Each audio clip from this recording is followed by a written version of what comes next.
Hi, it's John and Mike from brew-dudes.com, and today we are tasting two different kinds of beers, an ESB, an extra special bitter, and an oatmeal stout. This is actually an experiment to taste the differences between two different yeast strains, White Labs 002 and White Labs 007. According to everything we've read, they make similar but different beers, and we're going to have Mike tell us more about what we should be tasting in these two different beers and the yeast strains that you use to ferment these beers. Right. So, like John said, we've got two different styles here of ESB and Oatmeal Stout. I tend to be an English beer-centric brewer. I brew a lot of English-style beers. So for me, a big question to ask is, you look at the catalog in White Labs or Yeast, there's so many English strains available. I chose to look at two that I've used. One I've used a lot, which is the 002, and one that I'm not familiar with, 007, but they seem to be the furthest apart in terms of what they might produce in the catalog. So the ESB is a classic beer that I haven't brewed in a long time, but the recipe's on the website. I know a lot of other people from different forums that I'm friends with. They've brewed it. They really like this recipe. I'm tasting this. I remember how much I like it now. And then there's also the Oatmeal Stout. This is a recipe that I brew once, probably at least twice a year. I'm always tweaking it, turning the screws on it, trying to dial it into what I really think an Oatmeal Stout should be for me. But the question is, when you're developing a recipe, is what yeast you're going to use. Right. So the two yeasts we have here is White Labs 002, which is it's supposed to be the classic Fuller's ESB strain. And then there's the White Labs 007, which is the dry English ale yeast. According to some sources, that's supposed to be the Whitbread strain. The primary difference between these two yeasts that the White Labs website tells us is that the flavor profile should be basically the same, except the 007 is about 10% more attenuative, meaning it should give you a drier finish, maybe less fruitiness or less sweetness. Okay. While the same types of esters and qualities like that from this English strain would be perceived. So I'm gonna taste one of these, catch up.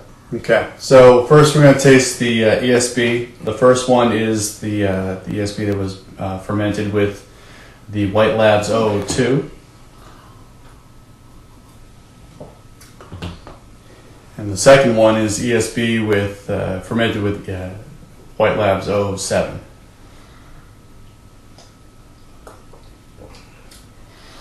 Okay, so the differences I can tell is the 002 has a softer mouthfeel, a softer taste. I think the ESB with the 007 strain is crisper, maybe grittier. I think that's another descriptor I'd use. And to be honest, I'm getting a lot more of the... Did you brew this with, East Kent Golding? Yeah, it's a big bittering charge.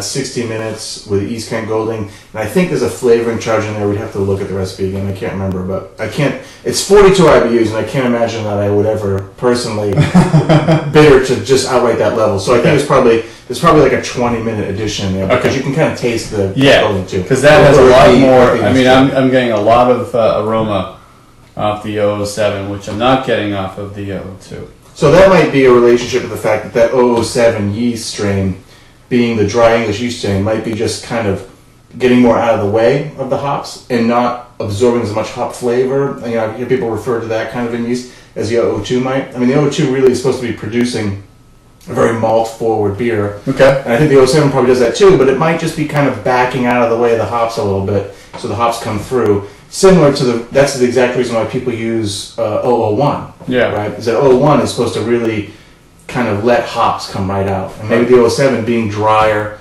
001 is a fairly strong attenuator as well. Allows the hop character to come through. All right, let's taste the oatmeal stout and see if the same characteristics appear in the oatmeal stouts.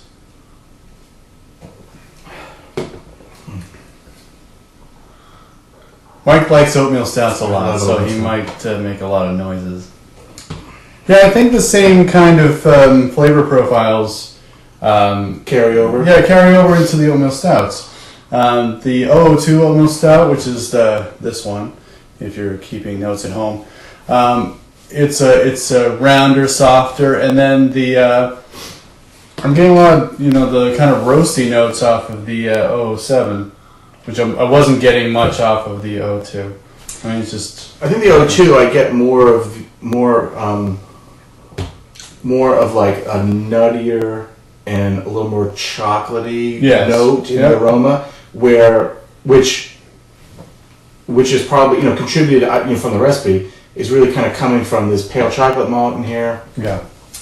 And where I think the 007 is definitely a little bit more roastier. You get a little more coffee crispness to it, which is definitely probably more the roasted barley coming through, just as just that kind of drier concept from the yeast maybe coming through there.